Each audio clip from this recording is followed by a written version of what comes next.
Hi, I'm Danielle from CaptivatingCostumes.com. This is part 11 of my Proton Pack build. In this week's episode, I'm going to be discussing how I 3D printed the barrel grip and also installing the plasma tube. Stay tuned.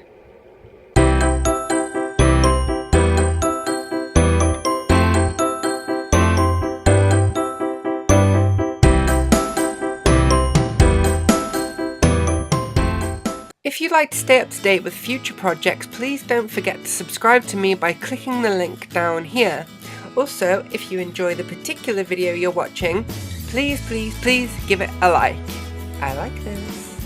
Give me a comment as well. I'd like to interact with you all and have a little bit of a chat more. To stay up to date with my YouTube videos and other projects, please head over to Facebook and like my page, Captivating Costumes. And of course, don't forget, for every like, comment and share, I spare a unicorn's life. Just keep that in mind when you make your decisions. Decided to do a little bit more work on the thrower here. I now have the barrel attached to the end of the thrower and it is really quite sturdy. Basically what I've done is got some, I think this is 42mm pipe, which you've seen before, which I drilled all the holes in. And I riveted it to some 32mm pipe, and that in turn got riveted to the thrower. Although it did make a couple of cracks in this area here, I'm not too fussed about that because there are two other rivets and it's not going to break. The next we have the end part, which will just fit in there when the plasma tube is sliding in and out. Now let's just get this bit sprayed. I asked Kat if I was allowed to spray this part. Not in here. Where can I do it? Outside. In the cold. But it's dark. Aww. Take a torch. It's really dark outside. Yeah, well. When Kat went to bed last night, I decided I was going to spray it anyway. I really like how that's come out. I sprayed some of the chrome spray paint into the lid of the spray paint can. And I just used a brush to paint it on. You may remember that the grip I printed for the front of the thrower actually came out too small. Now the diameter of the tip of the thrower is 41mm, and I thought 41.2mm inner diameter would be enough to actually print and still fit over the top.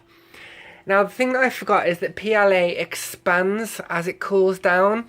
So 41.2 wasn't enough. I need at least 42 or even 43mm inner diameter in order to fit it over the top. Okay, so here we are in 123D looking at the Proton Pack and the different parts all fitted to a virtual motherboard. Just up here is the grip. Now it's currently still set to the dimensions that I made for Martin Bryce on the Reboot Ghostbusters gear builders group. So what I need to do is make this inner diameter circle 42mm. So let's have a look through the tools here because I cannot remember for the life of me.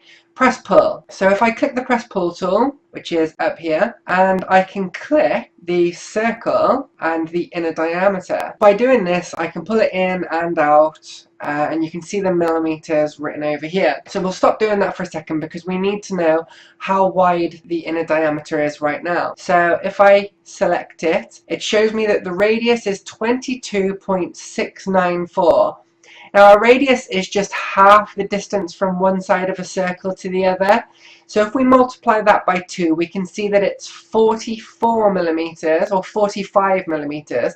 So we need to shave off 3. If we go back up into the press pull and we'll go to the inner circle, we'll put that to 3mm and press enter. So let's see what the inner diameter is now. We can see that it's now 19mm radius, 19.6, which would put it up to about 39mm diameter. So we need another millimeter. This is all basically just trial and error. You just keep trying. So press pull again and we'll do minus 1.5mm. So now let's see what it is. We go to the measure tool, although I have to deselect it first. Up to the measure tool, down to the circle, and now we can see that it is 21.194. So that will translate to 42 and a bit millimeters diameter. So I think we're happy with that. That should print nicely with a nice amount left over to leave room for the shrinkage. The next thing we need to do is export this as an Stl object. So I click on just this item, I get this little menu pop up at the bottom, and I want to export selection. So if we click that and put it onto the desktop, we will call this grip correct size. We need to change this so it doesn't save as a 123D file. We need to save it as an STL. So that will now save to the desktop as an STL file called grip correct size, and it will be the correct size, unlike last time. The reason we change it into an STL file is because we need to import it into our slicer. In my case, that is Cura. So we'll save that, and then I will transfer this from my Windows desktop over to my Mac to play with Cura. So I'll see you over there. So here we are over at Cura.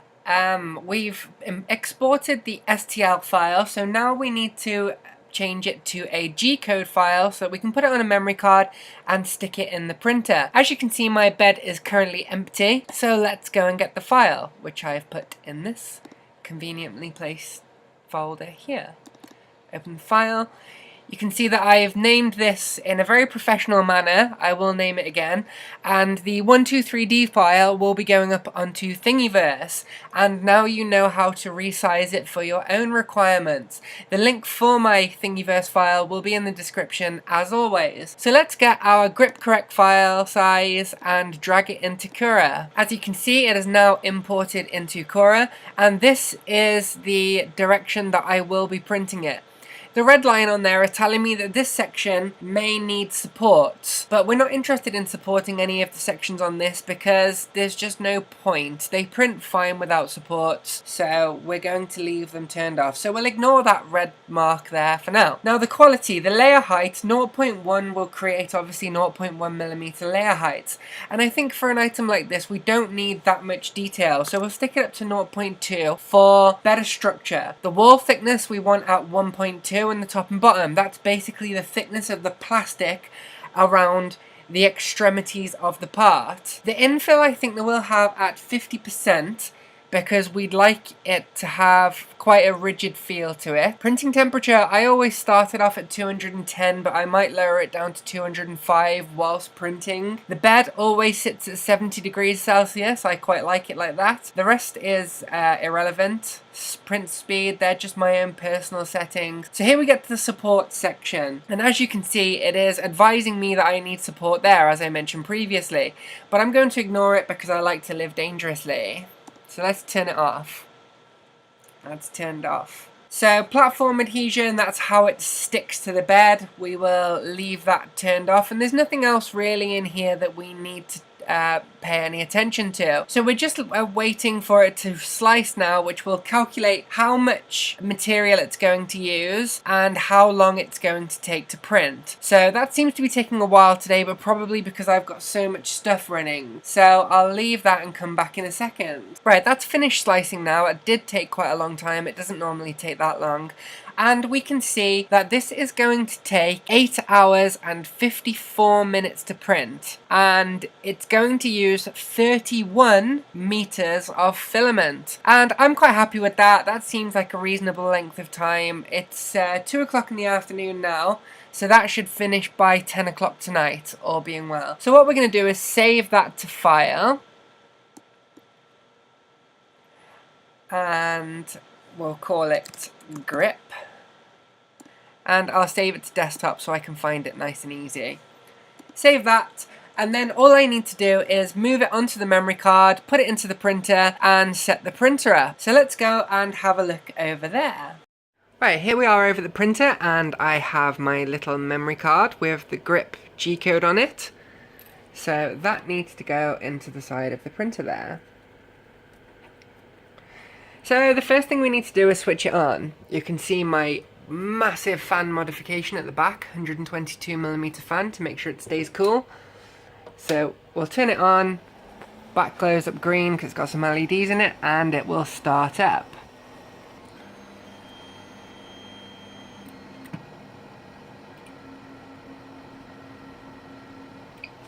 Another thing that I need to do in a minute is change the colour of the filament, because I'm currently using my glow-in-the-dark PLA, which I was just doing on a mini project. In the meantime, chocolate. We have lots. What shall I have? Boost. Yeah. This is my food. And the veg is cats. I'm not interested in that. Right, the bed leveling is complete now, and it just reminds me of how much I need a printer with an auto bed leveling. You can just about see the nozzle there, and the fact that this piece of paper fits under just nicely. It could probably do with coming up a tad bit, but I think overall I'm pretty happy with it. When we go over down that way, it would appear that the paper fits under as well. So I think we're ready to start printing now. Changing over the filament is not something that I particularly enjoy doing because it's quite an aggressive process. So in order to actually change the PLA, I have to melt the end of it and then basically ripping it out whilst it's still extruding. So I'm going to extrude a few millimeters and hopefully I can take the PLA out. So, and there we go. So if we just take the glow-in-the-dark stuff off, we can put my black stuff on if I can find the end. And it's there. And thread that into the extruder, which is also fiddly as hell.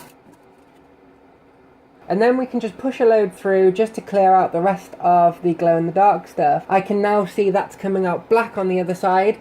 So it's ready to start printing. The final thing that I need to do is get this stuff, which is sticky stuff. I don't really know what it's called. 3D lac. And you spray this on the bed and it helps the plastic to stick to the bed so that it doesn't pull off whilst printing. So we'll just put a thin layer of that on the middle because that's where the file is going to print. And we can see the temperature is up to 211. So if we go through to our print file, SD card and the grip, we can now start printing that. And she has started moving. The temperature is down to 210 degrees and the bed temperature is 70. And off she goes. So now once it first starts, I have to keep an eye on it and make sure that all the plastic is adhering to the bed properly and that it's extruding properly. It seems a little bit bubbly at the moment, but overall that's not a bad start to the print. It seems a bit lumpy on the side there, you might be able to notice, but that will flatten down as the print goes on. So we've got the print started now. I can see that it is sticking to the bed nicely. So let's come back in a bit and see how it's getting on. This is half an hour into the print and it's looking pretty good.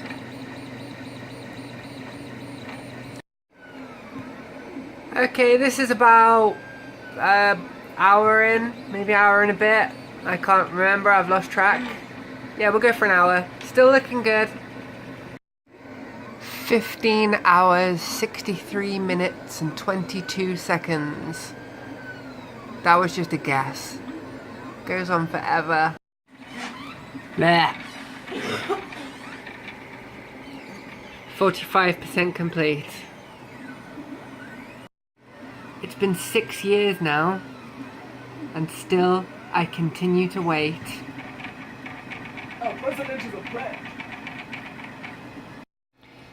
It's currently 2:30 in the morning, and it appears to be doing the very last layer. It's 99% done, so I'm just desperate for this to finish now because I want to go to bed. But Like, at 12 o'clock, I thought, this will be finished soon. I'm going to wait up because I don't want the printer left on all night. And then 1 o'clock, it still wasn't really nearing finishing, and I'm literally exhausted now. I may as well have just gone to bed. So, but I'm going to see it through. We've got less than 1% less to go. So, let's do this. It's looking like this could be the last couple of strokes now. So, fingers crossed, this could be it.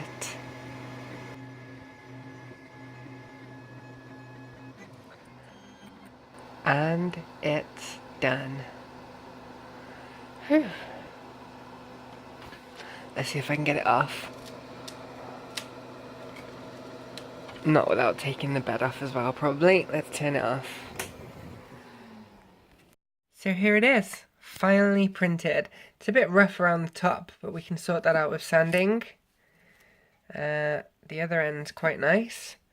But let's try it on. This is the moment of truth.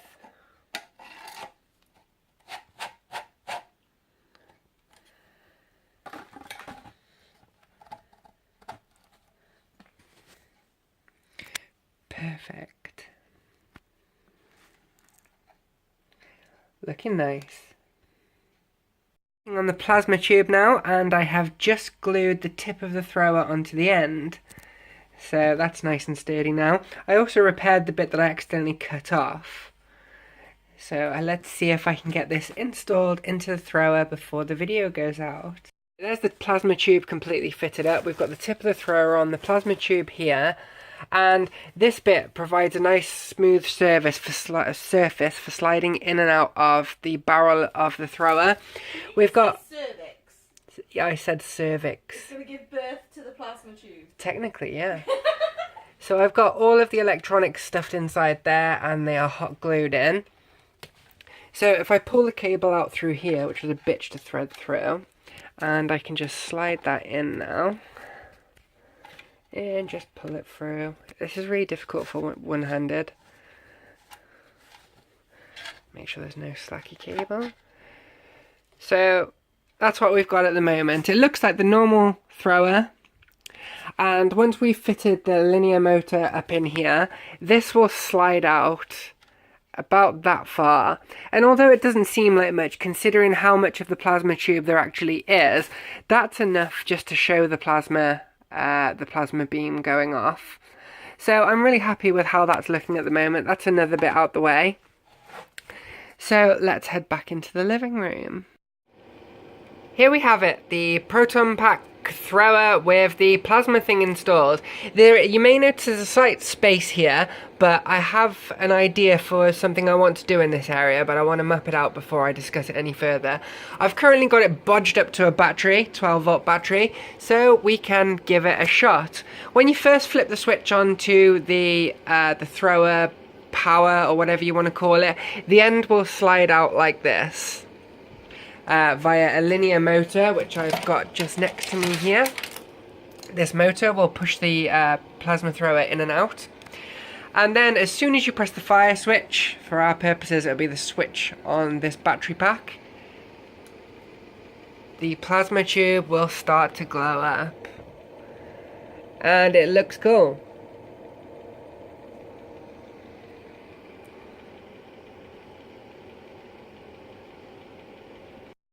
I'm afraid that's all I have time for this video. Thank you very much for watching it right to the end. If you enjoyed the video, please give it a thumbs up and leave me a comment.